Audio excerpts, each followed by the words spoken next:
الحمد لله والصلاة والسلام على رسول الله صلى الله عليه وسلم. kituufu kyetwasalawo okwejjukanyako kinene twejjukanyako ki ku sala ku nsonga ki ku kirwadde ekimazeewo abangi basaala nnyo ate bakweyesa nnyo byebiri e Uganda munnange basaala nnyo ate basaala nnyo ebirevu munyikivu mu sala munyikivu mu kakikya bingi bitwagattagatta bitwasooka okuba nabo nabannyonnyola nga bituwa ansi egamba nti emisomo emirala gye mbadde nsomesa tugira tugiwummuzaamu tufune ansi entuufu nga tetunnafa ku kibuuzo ki esitwala yamukweyeseera mu lwetya n'ey'omusazi w'ebirevu. Kale gwe musomo oguli mu ddiiro nagamba ekibuuzo ekyo tujja kukyanukulira mu misomo ena. Lwaki? Olw'obukulu bw'ensonga kikwata ku ssala. Ate nga mahadithi ya Bazzar omubaka bwe yayogera ku ssala uliya bwe yatugamba nabbi waffe nti fa in qubilat Allah bw'aligimatira qubilat ng'agikkiriza wasairu amali ne ibada endala ng'azikkiriza uli etaabu wa in ruddat bw'ataligimatira eki essalayo ruddat ng'agigoba. Lwaki nsonze eno? Nti okusonga muntu yenna kubanga ekigambo kino kibi era nze neebuuza omusaza alitunula atya ng'essalayo Allah tagimatidde ate jjukira tokyadda otereeze ate kati tukyalina kacyansi akatereeza omusaaze bannange ogenda kutunula otya kubanga omubaka yatugamba nti wa in ruddat bw'ataligimatira ruddat ng'agigoba wasairu amali n'emirimu emirala nga nagyo agigoba. Esala Allah agigobye tayagala kusiibaku nakwakugobye. Ate hijja ne bwe ziba nkaaga azigobye. Gwazimba muzikiti gw'egindi niyo oba gwazimba ngono gwe tulimu Allah n'amala akuvaamu essalayo n'atagikkiriza n'okuzimba emizikiti akugobye. Ibaada zonna azigobye.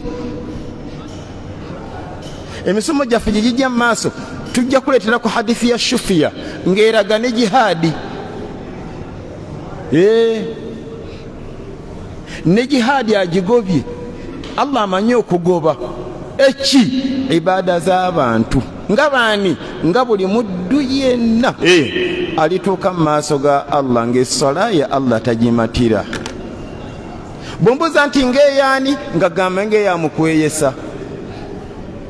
Kituufu kyasaasaana buli wamu ne bamaseeka basala ebirevu bakweyesa n'abasiraamu abapya etayiri yakamuluma agijjukira naye imaani yamuwaliriza okusiramuka munnange eyinza omutamuwaliriza kendeeza ngoye n'omusanga ngoye zikweya noga kati tayiri ono gwe yakaluma naye teyegendeeza swala ye osaatuukira mu swala munnange weesiraanya wekka.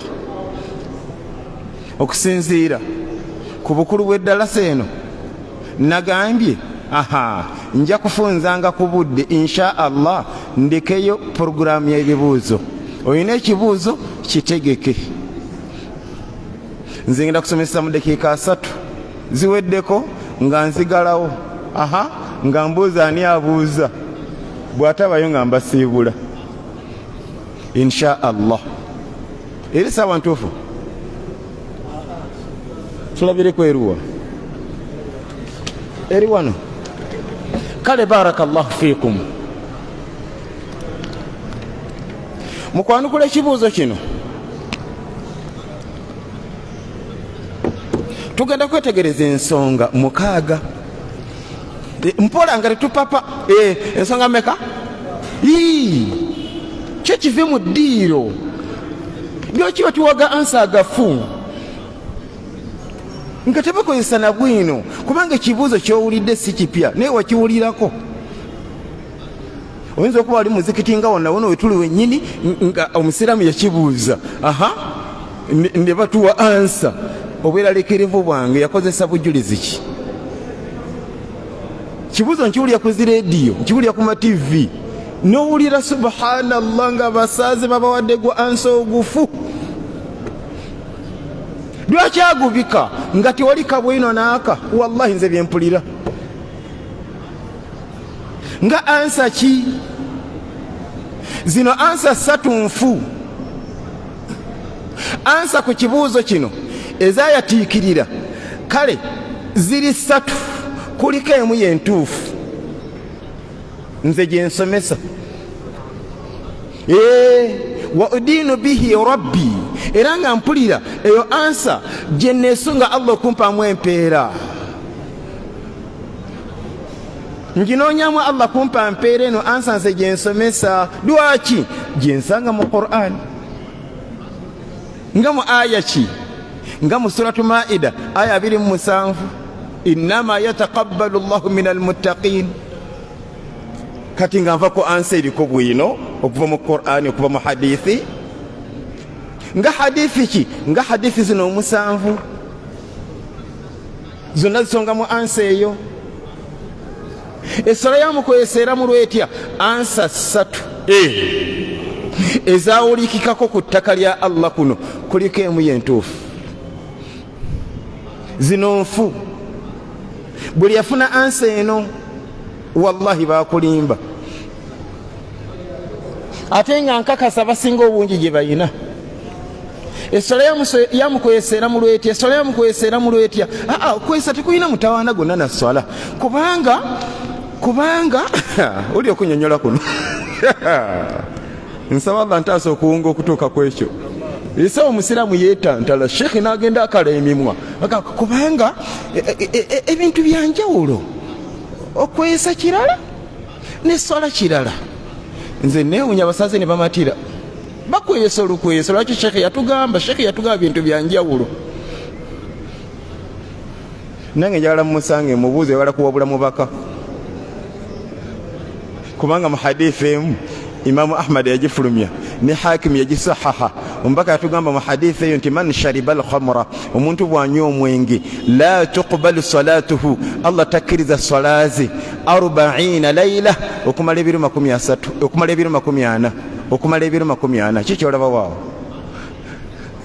Bw'osanga shekho nabuzaabuza gamba atya okunywa omwenge kirala ne sala kirala. Ate omubaka akoze atya? Yabigattawo mwalaba byebimu, nzire ndaba byebimu. Kubanga oyinza okunyonyola, bakutenda okunyonyola. Anywedde omwenge mulala nasadde mulala, mbu okunywa omwenge kirala, mbu nesala kirala. Omubaka yagamba nti fa inna Allaha, mazima Allah, la yuhibbu yatamwa almusbilin, abakweyesa ko shekhe okweyesa kirala n'essala kirala. Nga nange mubuuza akweseze mulala nasadde mulala mbu byanjawulo. Era shekhe omwe akulya bannabbi yafa bwatyo bwasomesa nga balina okuteeka mu kawarabu awo shay'ani munfakkaani. Nedda wallahi walimba abantu. Toyawula Allah bye yagatta. Munnange byebimu batulimba wallahi, ndayira Allah wallahi gwe ansa ogugufu. Bwaba yalemera kaleete bwino, simutuma nti aleete kuba amanyi taliiyo. Neno ansa nfu. Naye nga yo kale eriko yaddeko kubanga wali abamanyi abagikozesa ne bayeeta ne bwino. Naye nze si gye nsomesa era. Essala yamukwesera mu lwetya eba nfu. Mbuuza wakiwulirako? owata kino yakola kiwulira neyo ansa nayo nfu nze si gye nsomesa kino tokyekanga wallahi ndayira Allah eriyo abamanya abasomesa bwe batyo si bamaseeka wabula abamanya abanene nga bo bakyatulira nti eswala yamukozesa nfu bwe osomako mu bitabo osomako mu kitabo ekiyitibwa fatawa bin Uthaymin yegera ata kusala yamukweyesa yagamba nti fa idha kana al isbalu harama bwe kiba nga okweyesa kiri haram fa inna ba'da ahli al-ilmi abamu ku bamanyi bannanyini kumanya yaquluna bibutulani salati al-musbil bagamba nti sala yamukweyesa nfu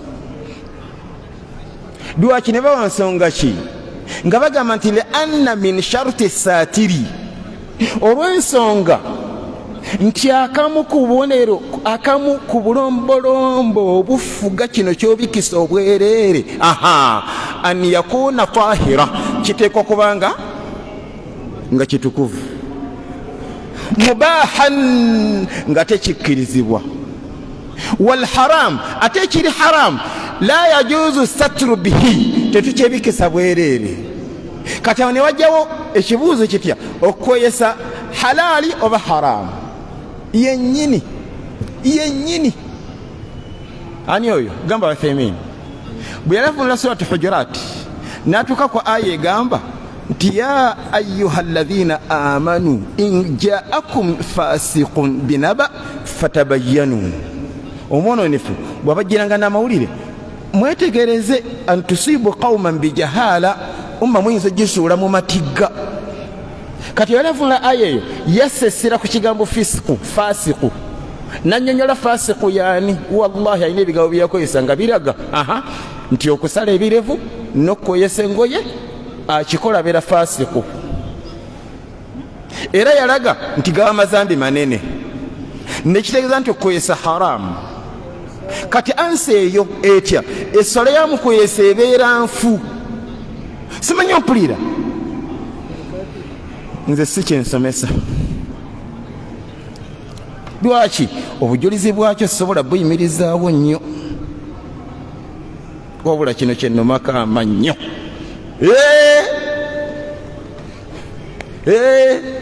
kino kyennomako amannyo kyensomesa lwaki okuva lonna kisanga mu Qur'an Allah nansaasira nenfuna n'ebigambo by'omubaka Muhammadi nga byatulabwa ebityo nenfuna ebigambo by'abamanyi nga batulabwe batyo nagamba sikita eno ye ansa entuufu etya wetegereze nga tonnafa kati esala yamukweyesa era mulwetya jjukira bwe twogera ku sala yamukweyesa kitwaliremu esala ya munnakakikya yenna olwa aya ziri bbiri zesigenda kusaako essira olwaleero essuula gye bayita Maida aya 25 innama yataqabbalu llahu min almuttaqin ne mu surata Ankabut aya 45 suratu Maida aya 27 musonyiwemu mu suratu Maida aya 27 innama yataqabbalu llahu min almuttaqin nessuula gye bayita Ankabut aya 45 Allah yatugamba mu aya eyo nti inna salata tanha anil fahshai wal munkar kati bwetegereza aya ezo nga wetegereze ebyaddala nga terimu kyekubiira mu mutima oba otandise okufuna ansa egamba nti essala yamukweyesa eba ntuufu naye Allah tagikkiriza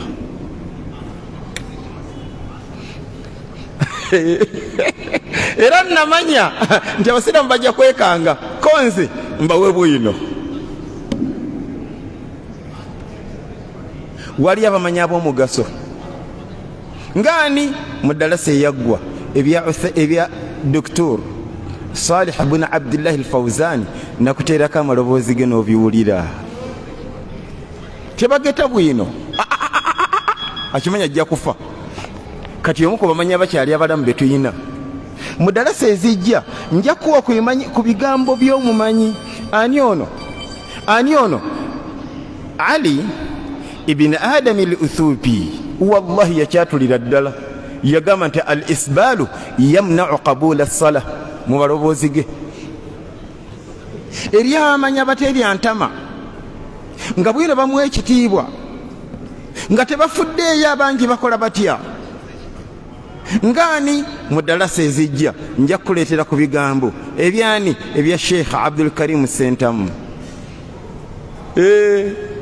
Wallahi bw'atyo bwe yasomesa kyamukisa mulungi mu dalasa nalimu ate abaana ne babirikodinga mbiina ngagamba atya essola yamukwesa eba ntuufu naye Allah tagikkiriza. Nga mumanyi n'atuwa ebyokulabirako bingi ojja biwulira wano.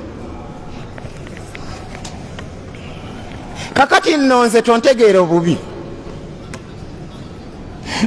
nze bwentyo bwe nkyanukula essola yamukwesa eba ntuufu naye Allah tagikkiriza. Sikyanukula bwentyo lwakuba omusomesa wange bw'asomesa, lwakuba baseka abanene bwe basomesa, wabula nkyanukula bwentyo lwakuba kye kiriko obujulizi. Nabbi'uni bi'ilmin, akiwakanya naye ajjina bujulizi. Obujulizi kye ki? Qaala Allah, qaala Rasulullah, qaala as-sahaba. Gwe bayita bwino, nze ngenda okutambulira awo. Anjagala wananjagalira ate anankyawa awo sifaawo, awo nze sifaawo. Nsaba Allah ngumiza mpaka lwe ndifa. Essola yamukwesa mu lwetya nkimanyi kyenjogerako kinene kuba essola eyimiriddeko ibaada endala wallahi sinesiga, sinza kisaatuukiramu, sinza kumala gafubutuka. Siri musiru kutuuka ku leve eyo. Bannange nakiwa obudde bwino omulaba mwetisse muleeta ku nsonga eyo. Tugenda kukyanukulira mu nsonga 6 mu ddalasa 4. Ebirya biganya okutuukako tulibireka ne nakiwadde eddalasa 4 eyaleero yakubiri. Tubuzayo meka? Kale barakallahu fikum. Kansooke nkulambuze omusomo bwe tugenda okugutambuza. Tujja kussa essira pointi esooka lwokuba tesi ya leero. Nagambye tumale okubugumabugumamuuko, nsooka ndeete pointi esooka. Mu ddalasa ezijja tujja kweta pointi esooka egamba etya? Kwetegereza aya 27 mu suratu Maida. Allah we yagambira nti innama yataqabbalu Allahu minal muttaqin. Bwe tuliba tugyetegereza okulaba nga ddala aya eraga nti essola yamukwesa eba ntuufu naye Allah tagikkiriza, tujja kukozesa tafasiri. Nga tafsiri ki? Bw'oba osoma ku bitabo genda osomeko mu tafsiri eyitibwa at-tafsirul munir. At-tafsirul munir fi al-aqida wash-shari'ati wal-manhaj. Eyo mmanyi ayitibwa Dr. Wahbatu Zuhaili. Tujja kwesa tafasiri nyingi naye eyo tujja gisaako nyessira. Pointi eyokubiri ye yaleero katikati. Nsaba Allah akkirize yo tugimala kati. Etya mpozi kwetegereza ahadithi zino 7 nga butugize comparing ku swala yamukwesa meka mpozi 7. Pointi eyokusatu kyetaagisaamu bannange beegayiridde ensonga eno nkulu etya? Tujja kwogera ku nsonga gye bayita shuruutu qabuulil a'maali, obulombolombo Allah bw'asinziirako okukkiriza ibaada y'omuntu. Ate nno buli obu leero kambukooneko bukoonyi kasita kubulako akamu wallahi Allah tagikkiriza. Lwaki alayidde? Bwe tuba tubunyonyola tugenda kulaga hadithi ya Shufiya ng'atubulira ku baddu abasatu omuliro gwe bagenda okusookerako. Omuliro genda kusookera ku baddu babika bisatu nga mu bo mulimu yafiira mu ntalo z'eddiini. Lwaki Allah tamuwejjana? Ibaada gye yakola nnene, yakola ibaada nnene naye nga temuli bulombolombo bumeka kasita kubulako akamu. Akasooka bakayita ikhlas, akokubiri mutabaa. Bye biki ebyo tujja biraba mu budde bwabyo. Ikhlas sirya wakana nti mukwesa talina ikhlas, wabula mpakana n'ennuma n'ogw'engulu talina mutabaa. Ani omusiraamu yenna asaala ng'engoye zikweya talina mutabaa. Omusazi w'ebirevu talina mutabaa. Ate omusomi wa mawuledi mutabaa etaabu bannabbidaa bonna etaabu eriku siwulira wadde tonnakitegeera mu Luganda gwe kyogere mu Luwarabu gwe kikwate. Talina wallahi abaabulamu sharutu gye bayita almutabaa.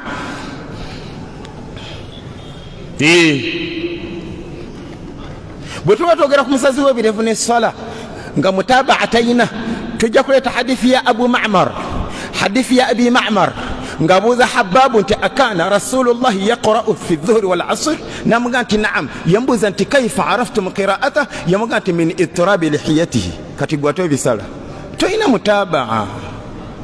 Mutabaa kyeki? Inshallah omusomo gujja ensonga eyokusatu tujja comparinga aya zino bbiri n'essala ya mukweyesa. Aya eri mu surati Bakara nga Allah tugamba nti waqumu lillahi qanitin, ne surati Ankabut aya ana mu 5 pointi eyokutaano. Tugenda comparinga hadithi ezogera ku birevu n'okweyesa n'essala ya mukweyesa n'essala y'omusazi w'ebirevu. Pointi ey'omukaaga tugenda comparinga ebigambo by'abamanyi bye bayogera ku ssala ebirevu n'okweyesa engoye. Tubikomparinge ne gamba n'essala ya mukweyesa oba ssala y'omusazi w'ebirevu. Kati pointi ya leero gye ndiko yakubiri al ahadithu sab'a, zino ahadithu omusanvu ziteekawa.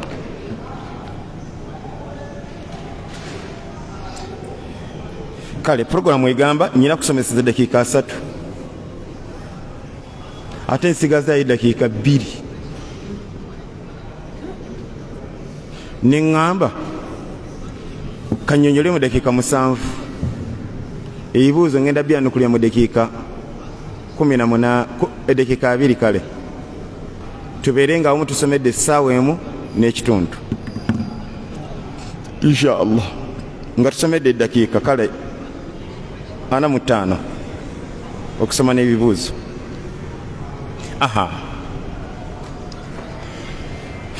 Ddala ng'oyagala kutegeera kituufu ku ssala ya mukweyesa kitya nti eba ntuufu naye Allah tagikkiriza. Banne ekyo kikyankalanya oba kyemba nsooka leero okunnyonnyola. Mulaba mutya? Bino mbireke. Ahadithi musanvu tunazaba olulala. Nikiteeza nti jagifula emisomo 5. Tujja kufunayo omusomo tunnyonnyole hadithi zino 7. Kati ngenda kunnyonnyola ekigambo ekigamba nti salatul musbil sahiha. Salatul musbil sahiha.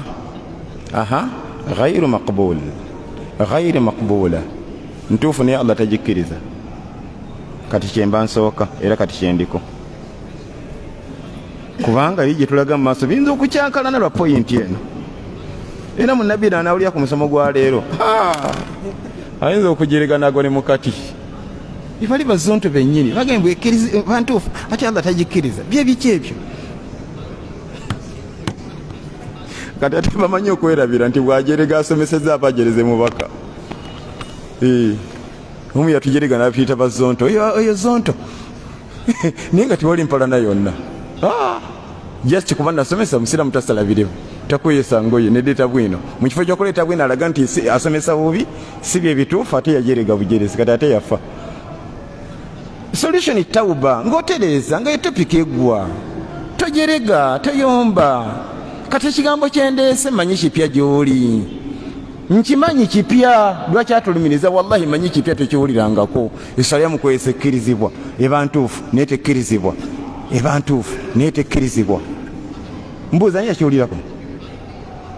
Kale kagamba okujjako nga watulangako mu ddalasa za Sheikh Abdul Karim Sentamu.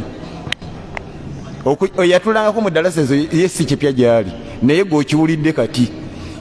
kati kyenkunnyonnyola n'ebigambo bino nsaba Allah akkirize bitegeerekeke. Mu hadisi omusanvu zeggamba mulimu hadisi eno era eyo kanjogere kati singenda jizza tusigaze mukaaga. Kati hadisi eno Imam Muslim yagifulumya omujawado ogusooka eri ku nnamba 83 era yagikomyawo ne ku nnamba ey'ensanvu. Hadisi egamba etya? Omubaka yagamba nti idha abaqal abidu, omuddu n'amala atoloka okuva wa mukama we, la tuqbalu salatuhu, essola ze Allah tazikkiriza paka ddi hatta yarji, paka ngazeeyo. Hadisi eweddeyo. Kati singa tukubuuza nti hadisi eyo ogiyigamu ki? Kati gwe nange tetuli kuleve yanukula kibuuzo ekyo, tukole tutya? Tulete kubamanya abanene. Ndi ku pointi ki mpozi? Tuli ku pointi ki? Essola yamukwesa eba ntuufu, naye Allah tagikkiriza, ye ansa entuufu. Kati mukunnyonnyola ekigambo ekyo kitegeerekeke naddala ku basiramu b'e Uganda batafuna kachansi kutulangako misomo gya Sheikh Sentamu. Kati ye pointi gyendiko negamba nti hadisi eyo bwe bagikuteera ku mmenza ne baga nti oyigamu ki? Madha tastafid min hadha alhadith? Hadith kanjiddemu mbaka yaga nti idha abaqala abidu, omuddu n'amala atoloka okuva wa mukama we, lam tuqbalu lahu salah, essola ze Allah tazikkiriza hatta yarji, paka ngazeeyo. Hadithi yeyo oyigamu ki? Negamba olw'obukulu bw'ensonga endaba eyange katugijjewo neyo gijjewo. Tuleete endaba y'abamanyi bayiga ki mu hadithi eno? Mbuuza tutambulirawo banedda oba tugendeye ku ndaba yaffe? Eyo yaffe tugijjewo tuleete abamanyi oba tulekewo yaffe? Siwulira? Kati olw'obukulu bw'ensonga ebyaffe katubijjewo, katuleete ku bamanyi abanene. Hadithi eno bagiyigamu ki? Idha abaqal abidu, omuddu n'amala atoloka okuva wa mukama we, nakola atya? Gamba nejja n'asaala. Okumanya essola yakwegendereza, mbaka yatugamba la tuqbalu salatuhu, babuwe essola ze Allah tazikkiriza hatta yarji, paka ngazeeyo. Wetegereza ebigambo by'omubaka kubanga yeegenderezanga nnyo ng'abyogera. Teyagambako nti ebanfu, wabula yagamba Allah tagikkiriza paka ngazeeyo. Olaba otya bw'atoloka? Namala emyaka 6 nga taddangayo. Nekira nti essola za myaka 6 zogereko mpulire, gamba ziba ntuufu, naye Allah tazikkiriza. Bw'ombuuza abamanyi abasomesa ku hadithi eno, ngagamba nti waliwo omumanyi ayitibwa Ibn Salih mu kitabo ekiyitibwa Haqiqatul Iman, yayogera atya ku hadithi eyo? Wulira, yagamba nti salatul abiqi sahiha, essola y'omuddu atolose wa mukama we eba ntuufu, ghayru maqbula, naye Allah tagikkiriza. Kiki olaba waawo? Olwaleero gw'owulidde kipya naye kikadde dwaki kyekiri mu bitabo. Kitya mpozi kisoboka ng'essola gy'osadde entuufu naye Allah nga tagikkiriza? Nsomeko mu kitabo ki kiyitibwa Haqiqatul Iman. Ekyomumanyi ayitibwa Ibn Salih. Waliwo ebigambo bya Ibn Taymiya naye bikijjayo bulungi, bwakubanga ngenda gasa bamanyi Lwarabu sigenda bivunula kati. tujja bifunulira obudde kubanga biyambako okutegeera hadithi nyingi nga hadithi egamba almusbilu fi salati buli mukweyesa yenna nga musajja laisa min allahi fi hillin wala haram esala gyasalewa allah temuwesa jjana aye temuwonyesa muliro kati hadithi ngezo ozitegeera Ibn Taymiyyah ayina kaida gyeyatuwa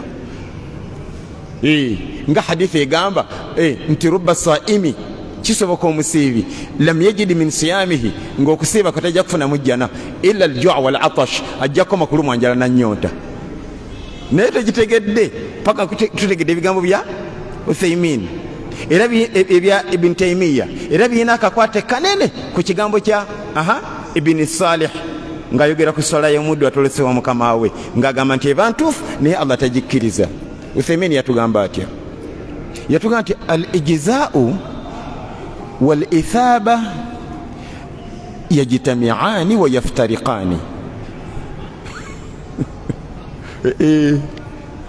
Neka mbivunule Allah yinza tusasira ne tubitegeera kuba Allah yafuga emitima gyaffe. Al-ijzaa'u wal-ithaba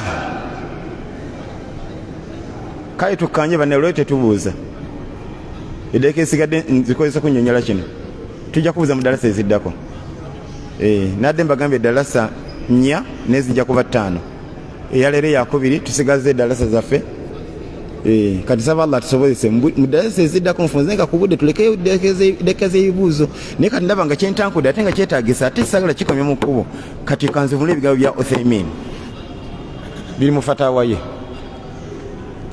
Essola yamukwesa ebantuufu naye Allah tagikkiriza. Kisoboka nga wakiwulyako n'owakana ngoloza bya Hasani Kaluma naye wulira Ibn Salih mu kitabo ekiyitibwa Haqiqatul Iman bwe yayogera ku hadithi eri ombaka gye yagambirako nti idha baqala abidu omuddu bw'atoloka lam tuqbal lahu salah essola ze Allah tazikkiriza hatta yarji paka ngazeeyo. Ibn Salah mu kitabo ekiyitibwa Haqiqatul Iman yatugamba nti salatul abiqi sahiha essola y'omuddu atolosewa mukama we eba ntuufu ghairu maqbula ni Allah tagikkiriza. Ekyo kyennyini kyekigambo kyabamanyi ekiri ku ssola yamukweyesa ekyo kyennyini era kyekiri ku hijja yamukweyesa kitya mpozi gamba eba ntuufu naye ni Allah tagikkiriza. Ekyo kyennyini wallahi kyekiri ku kisiibo kyamukweyesa. Omusiibi yenna nga musazi wa birevu tebakubuzabuza ne bakuwaga ansa agafu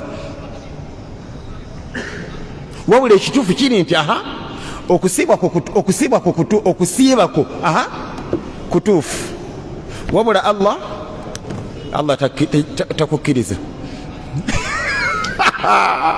Kakati uli barakallahu fikum kakati ekigambo ekyo kirimu ensonga bbiri. Ensonga esooka kijja kitya okubanga ibada ntuufu ate Allah natagikkiriza nga ti Allah yatugamba nti wamagwahu bidhallami lilabidi Allah simulyazamanya ku baddu Allah talyazamanya baddu enjala ng'eruma niye omuddu n'asiiba Ramadani omwezi mulamba nagutekawo bambi nasala ne Yidi nasiba ne sitati nasiba nendaku enjeru madi lwakuna nasiba okusiba kwe nga kutuufu ate Allah natakkiriza ate nga Allah talyazamanya baddu sokolabe hijja muddu neyerekeriza akasente ke kakinaku n'akasonda mpola mpola nagenda akola hijja ntuufu ate Allah tagikkiriza. Lwaki? Olw'okusala ebirevu, olw'okukozesa engoye, olw'okusoma mawuledi. Kati eyo pointi eri awo, pointi eyokubiri. Kinyusi ki ekiri mu kigambo ekyo? Ogamba nti Allah esala eba ntuufu naye Allah tagikkiriza. kinyusi kye kiri omwo kati kyetugenda okwanukula kyetugenda okusookerako. Ekinyusi ekiri mu bigambo ebyo netegereza bulungi nga mbigamba nkwegayiridde kubanga ntya kubanga mbikunyonyola toleka ebirowoozo ate netegereza ebirowoozo biteeka eno. Ebigambo ebyo bitegeeza ki? Kubanga mu ddiini yaffe banaye temuli kibuzaabuza, ebyaffe birikkiriya. Kati ebigambo ebyo nga byembuzaabuza gwe webuzaabuza kati mbikunyonyola.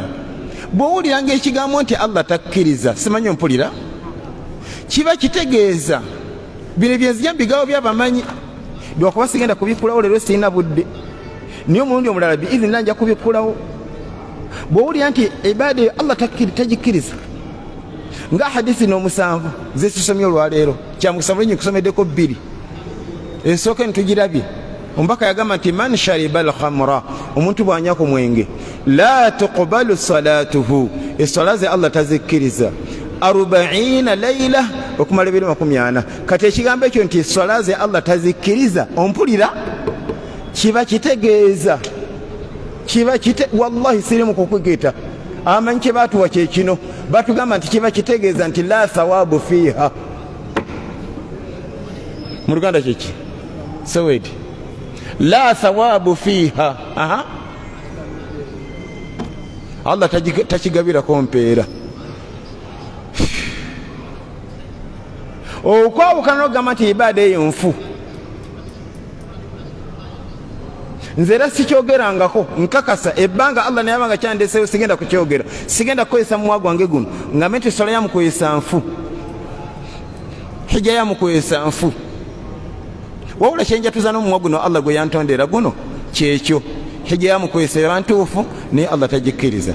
Okugamba nti eba ntuufu kitegeeza ki? Kitegeeza ekyo kitya mpozzi kati katuddeyo ku qaida ya Ibn Taymiyyah yatuga nti al-ijzaa'u wal-ithaba yajtami'ani wa yaftariqani. Siri mu kwejinga naye olwo nzivunula bigambo bye. Yaga nti al-ijzaa'u kati Allah okutuma omulimu n'obanga ogwetikkudde akutumye eki hijja. Al-ijzaa'u ekyokuba nti ogikoze amakulu nga Allah takyakubanja hijja. Wal-ithaba n'okubanga Allah ajja kuwamu empeera yajtami'ani olumu byegatta wa yaftariqani olumu byawukana.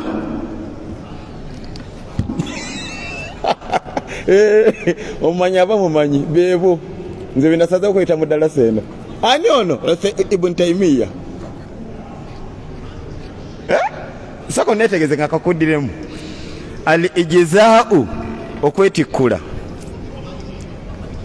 wal-ithaba n'okuwamu empeera yajtami'ani olumu byegatta wa yaftariqani olumu byawukana. Ngamba nti okategedde ngamba nti okategedde kale ngamba tokategedde ngamba tokategedde ngamba nti tokategedde.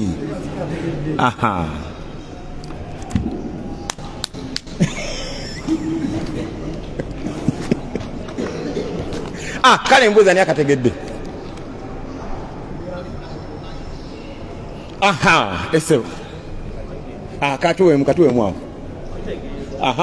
Omugugu ogw'okukola omulimu ogukozi omutuufu kati naye okukusasula wekwegattiramu Allah wagambira nti ogukoze naye ogukoze nga togoberedde mateeka gakukolaki gakukkiriza kukola kabuzeemu naye ng'engeri gy'otandise yeeyo. Kakati wulira nannyini nsi yatutume sola meka? Asiri ewedde oba nedda? Asiri ewedde oba nedda? Mubadde mba mukweyesa mu asiri n'abasazi b'ebirevu kakati abo amateeka gabalamula bwe bati nannyini nsi tababanja sola ya asiri kibayita al ijzaa'u bambi batuukiriza. Al ithaba zempeera wabula Allah bw'aliba agabira abasaaze empeera z'okusaala tebasembera. Kikyolaba waawo ku kutuukiriza ekyo Allah kyeyatutuma kwebali. Obalabye mesigi libadde jjodde kwebali batuukiriza bambi era mu fayiro yaabwe temuli musango gubavunana tebasadde. Wabula Allah bw'aliba agabira abasaaze empeera tebaliiko wadde akanyiikuliko empeera. Lwaki mpozi bayina sharutu min shuruti qabuli al-a'mali gye basudde. Sharutu kyeyo al-mutabaa. Nabadde nga nnyo kivuunula olwo kankivuunulemu katini naye nga tujja kuyita omusomo tukigaziyo kubanga kikulu nnyo kitankula ibada zonna. Buli ibada Allah ayagala giramu ikhlas. Ikhlas kwe kubanga okola lillah. Nsaba Allah kituwe kuba okukyogera kyangu. Era abasiraamu nze nabagamba bentera okusomesa ne bagamba nti bumulya mutu wagala baseka babasomesa ne mutatuwa kintu kyonna obulamu tusabire Allah tuwe ikhlas kubanga ikhlas bwe bulamu mulimu Allah tagulabawo. Ate ekyokubiri al-mutabaa. Kati mutabaa kyeki okubanga okolanga mubaka bwe yasomesa nga bwe yakola kibayita mutabaa. Bwe kibulamu omulimu ogwo Allah tagulabawo. Gwonyekera gulabawo naye nga Allah alabawo zero. Kati Allah wekisa mukweyesaasaala teyenkana na mukweyesa atasaala. Lwaki mpozi anti obutasaala kikafuwaza ate mukweyesaasaala. Kati bambi wano Allah wabanje swala agijjuzaawo nti asadde wabula wagabira empeera ngagenda mu empeera mu swala eyo awo wotaliiwo nekiseeza nti mukweyesaasaala juza weegawo byenjagalawo asinga ku mukweyesa atasaala kubanga mukweyesa atasaala Allah mubanja swala ate obutasaala kikafuwaza. Bize kubiri bye twagoddeko mu hadithi byolabye kisoboka okuba ng'omusiraamu abitegedde bubi era ng'agambye sigenda kuddayo kusaala. Lwaki? Yanywedde omwenge yagunya kugwa kumeka mu darasa baddemu yagunya ku Mande wakaite ennaku mmeka? Ennaku 4 ate mpaka yagamba ennaku mmeka? 40 agenda okulaba nga akyali mu reedi. Kati bagenda okwaza enasubi tagenda kugendayo. Agenda Kamadi genda osaale. Lwaki? Omutamiivu asaala teyenkanankana na mutamiivu atasaala kubanga omutamiivu atasaala Allah mubanje swala ate omutamiivu asaala Allah tamubanja asala kubanga eswala ye ntuufu wabula Allah bw'aliba agaba empeera z'abasaaze omutamiivu maniyane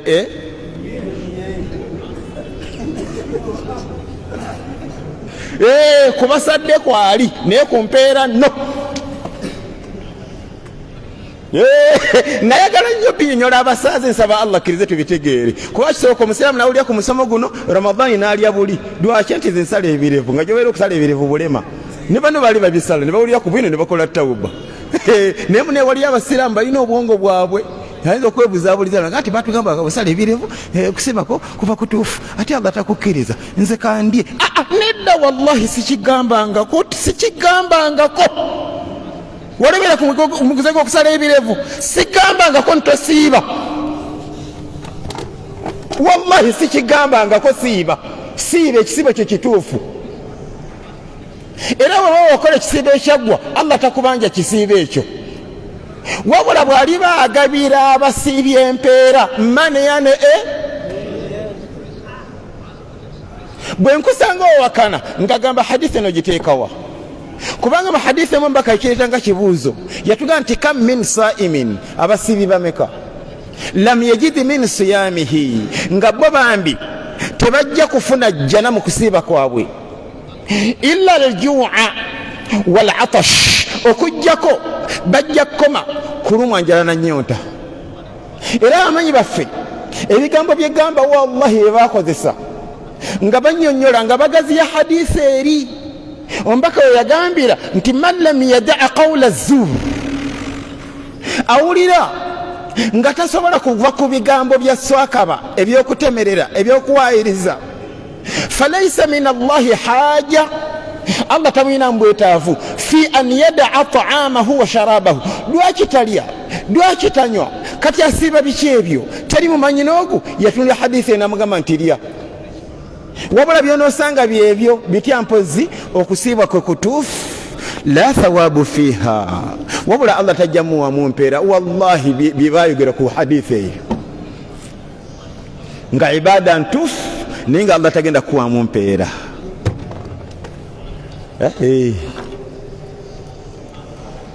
Kyennyini kyekiri ku hijja bwegamba bwenkusaasira kuba otabyetegereza oyinza obutafuna bigamba mpaka lwolifa kutuuka mu maaso ga Allah newejjusa nga wakola hijja ate ngaosala ebirefu. Ate abaligambyeko bebaseeka batwala abantu e Makka, bona gamba ojja kunyiiga ate bagala kuweza abantu bangi. Nagamba nze nja bagamba nti oba osala ebirefu siganda ntogenda kola hijja, temumpayiriza basaaze mmwe era netantala okumpayiriza mulize maaso ga Allah. Wallahi sigambangako nti abasazi b'ebirevu bamukwesa tebagenda okukola hijja, mbakubiriza bagende bakole hijja. Lwaki bajja kubavunyeka chance ako kubanga beetukudde empaji ya Allah. Takyababanja mpaji ya hijja, mukweyesa yena yakola hijja Allah takyakubanja hijja totya, wabula bwali baagabira bahaji empeera tosemberanga sikirumamu. Wakola hijja wulira ono sente wazibba bubbi, hijja yo ntuufu, wabula ghayru maqbula. Hijja yo ghayru maqbul ate si mabrur si maqbul, la thawabu fiha, kyebayita mpeera toliiko, wabula kubakola hijja kwoli mu lisiti mwoli Allah takyakubanja hijja.